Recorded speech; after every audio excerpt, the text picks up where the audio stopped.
This is a Hampden railroad grade pocket watch manufactured in 1913. It's not running, and it's missing its crystal and hour hand.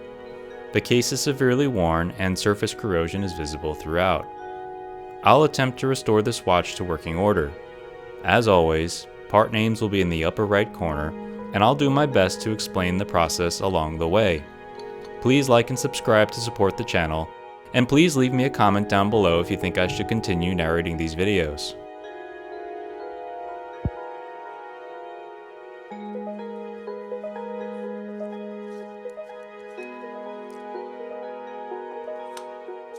This specific watch is of the William McKinley grade in honor of the 25th President of the United States and resident of Canton, Ohio. McKinley's signature is inscribed in gold-colored lettering on the train bridge plate. John Duber, owner of the Hampden Watch Company, was a personal friend of William McKinley. In fact, Duber was the chief pallbearer at McKinley's funeral following his assassination in 1901.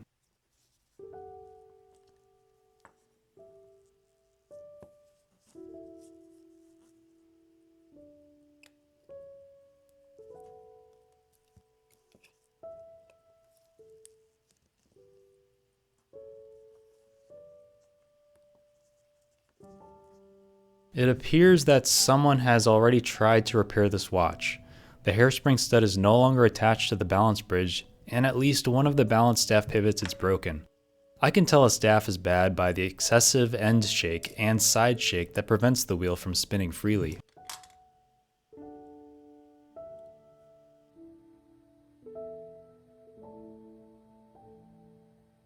Well, it appears that both pivots are toast. I'll worry about that later. The first step before disassembling the train of wheels is to let down the mainspring. The last thing I want is a sudden surge of uncontrolled power.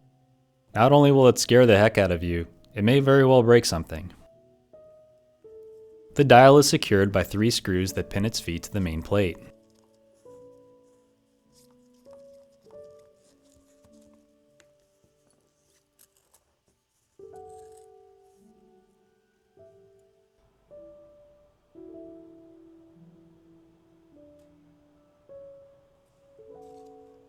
I've found that denture cleaner works great on safely and effectively cleaning enameled dials. While it won't fix any hairlines, it will make them far less noticeable. I'll get this dial in the bath and we'll check back on it tomorrow.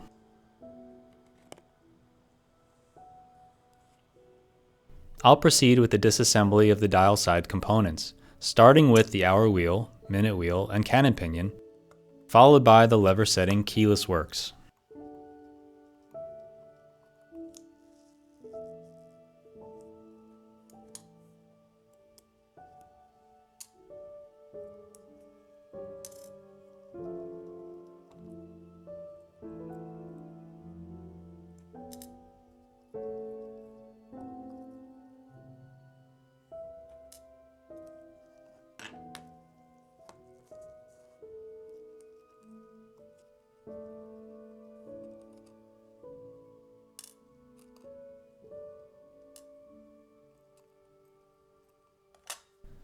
Next, the train of wheels is removed. I begin with the escape wheel and fourth wheel and work my way from there. The crown wheel and ratchet wheel are removed, but pay attention to the reverse threading of the screw on the crown wheel.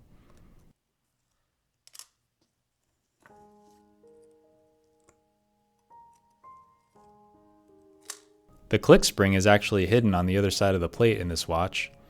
This design is much appreciated as it eliminates the chance for it to fly into orbit upon carelessly removing the click, which has never happened to me ever.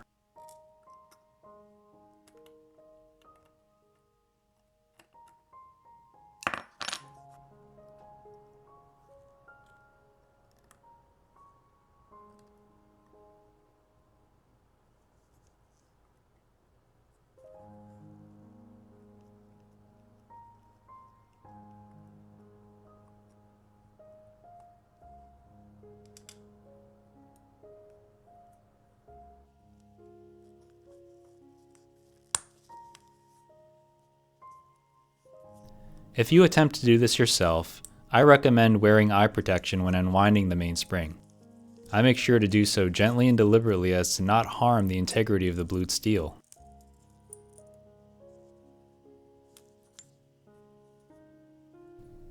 Time to get back to that broken staff. I first remove the hairspring in preparation for removing the staff from the balance arm.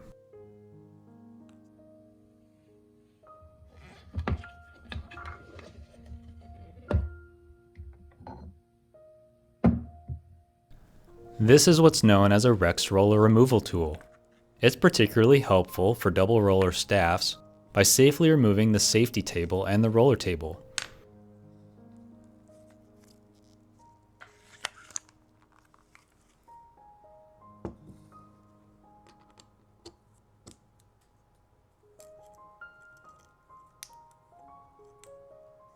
These little angry beaver teeth tighten down and grip the staff at the base of the roller table, centering it in the staking set so that the rest of the staff can be staked free of it.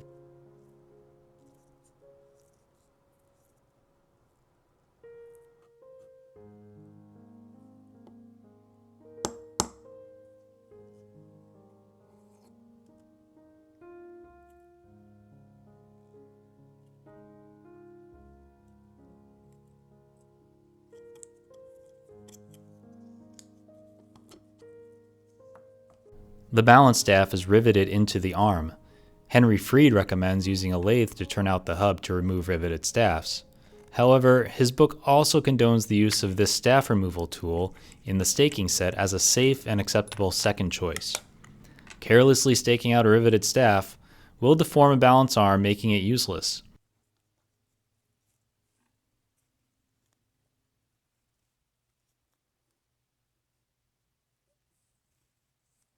The tool actually supports the balance arm against the anvil while the stake is inserted from the top to punch out the staff.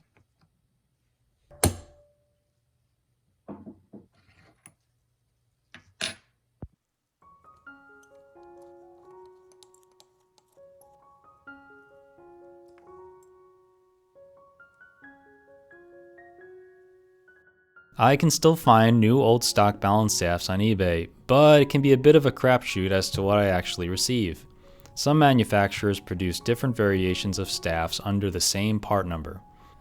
Fortunately, this staff met all the required specifications. I use a domed punch to rivet the staff to the balance arm, and I turn it after each set of taps to ensure things are uniform.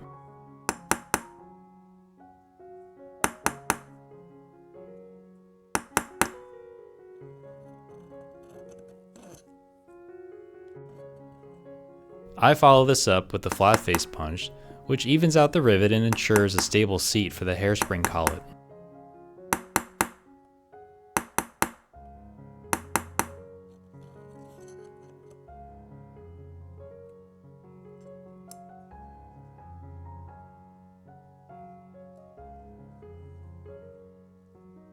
I've read that it's good practice to orient the roller table so the impulse jewel is perpendicular with the balance arm. I am guessing doing so makes it quicker to visually estimate the beat error at a high level. Or perhaps keeping it in the same spot could make it easier to poise the balance. That's all assuming it was poised to begin with. After one job where I spent what felt like an eternity on my hands and knees, I'm a lot more careful handling these safety tables. This is another classic component that loves to jump out of tweezers. Another good practice is poising the balance whenever there are structural changes made to it, such as replacing the staff, the impulse jewel, or anything else that may throw it out of balance. Poising ensures the weight distribution is correct. Any heavy spots on the balance will cause positional errors, meaning the watch could lose or gain time in the vertical positions compared to the dial up or dial down positions. I am statically poising this balance, which requires this special tool with perfectly true ruby jaws. If I'm successful, the wheel should not rock back and forth along its heavy spot as it's doing right now. The weight can be redistributed by adding or removing timing washers. Keep in mind though that adding or removing weight to the wheel will slow down and speed up the watch respectively, so additional adjustments may be needed to the mean time screws, especially if you're OCD like me and like your regulator set near the middle of its range. Some watchmakers may choose to dynamically poise a balance using empirical data with the help of a time grapher to identify the heavy spots. Now I can gently roll the balance to several positions without it hunting. While not perfect, I am satisfied with the end result.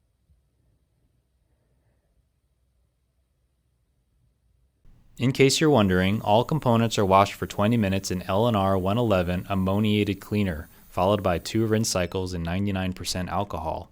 For the non-shellacked parts, of course. The dial looks much better now, and thanks to the denture cleaner, all there's left to do is dry it off.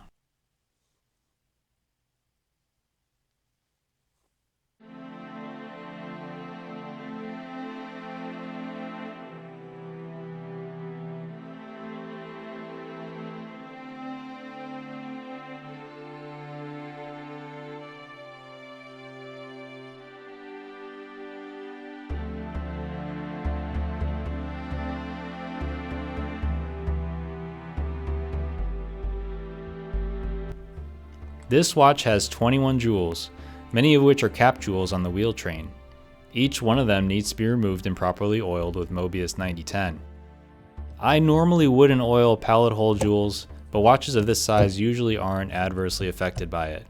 And besides, I view the cap jewels over top of them as an invitation to do so. Please leave me a comment below with your thoughts.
Regardless of whether balance work was done, I always do what I referred to as dry fit the wheel and assess things like end shake, side shake, and how well it moves in various positions.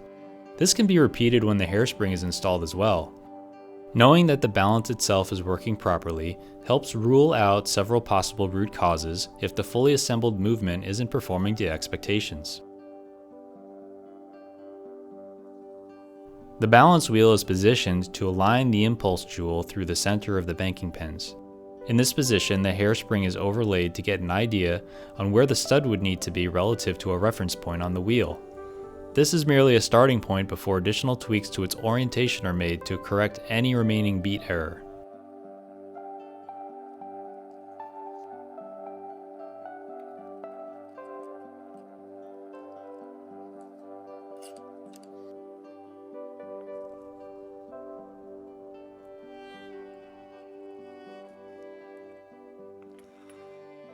I like to place a little Mobius D5 on the barrel before manually winding in the main spring.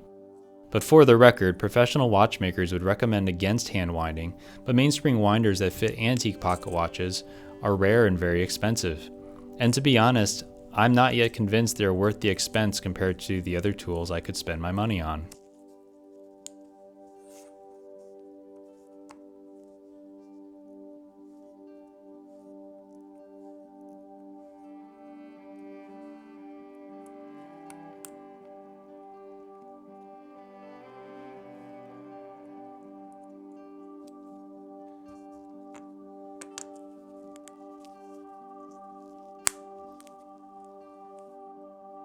With all the repairs and cleaning out of the way, I can now begin reassembling the movement.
The trick to getting multiple pivots to seat properly is to apply light pressure to the bridge while gently manipulating the wheels. I start with the tallest arbor and work my way down.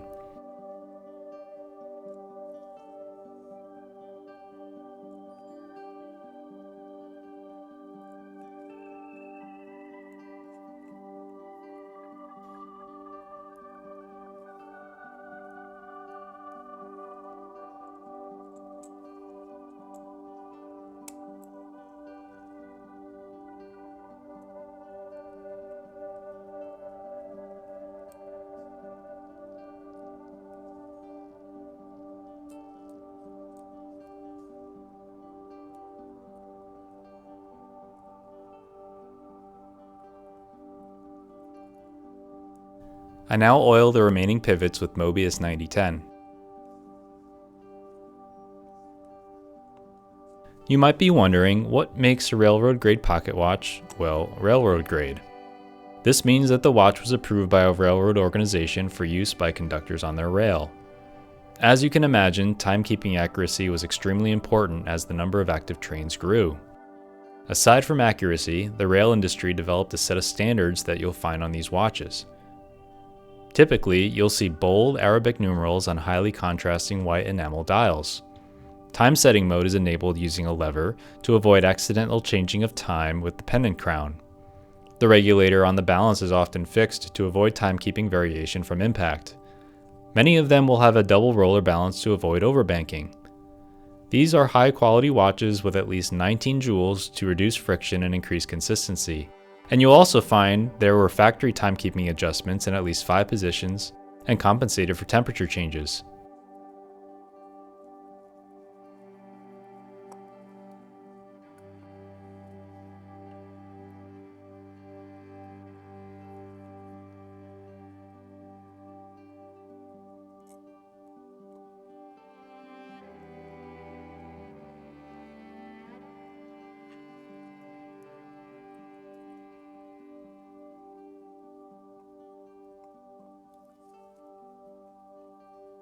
I find it more convenient to install the balance when there's a bit of power on the main spring.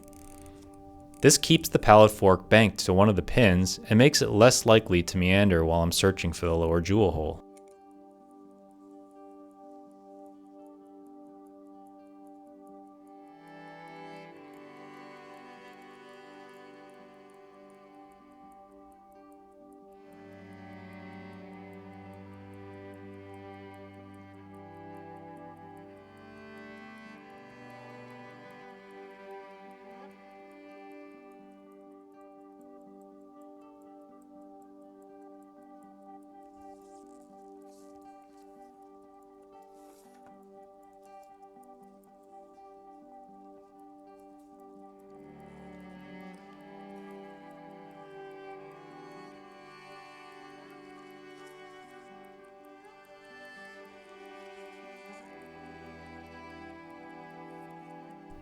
I only noticed later on that the dial was slightly off center because the feet underneath the dial were slightly out of true.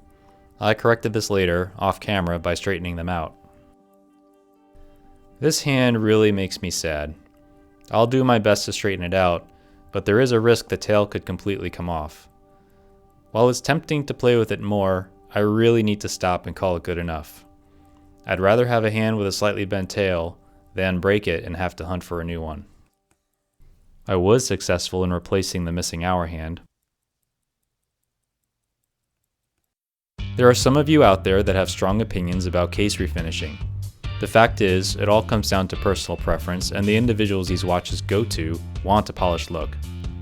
I find that surface corrosion, scuffs, and scratches, while it can be viewed as the history of the watch, is not quite as beautiful as, say, a patinaed metallic wristwatch dial that has aged gracefully over the years.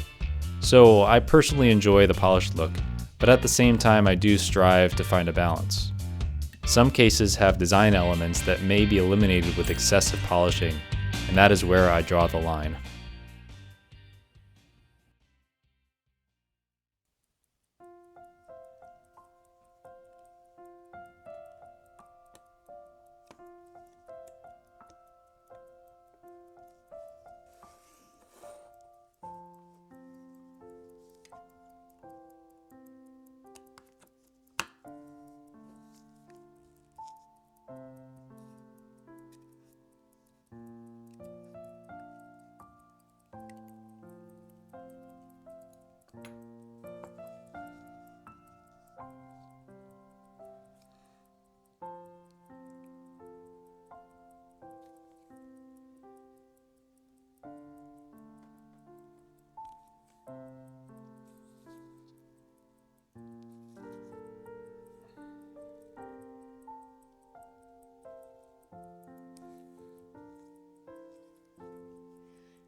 These new old stock glass crystals are not terribly hard to find. However, the size isn't always exact and they aren't always completely round. I got lucky with this one, but occasionally I have had to make adjustments to the glass to ensure proper fitment.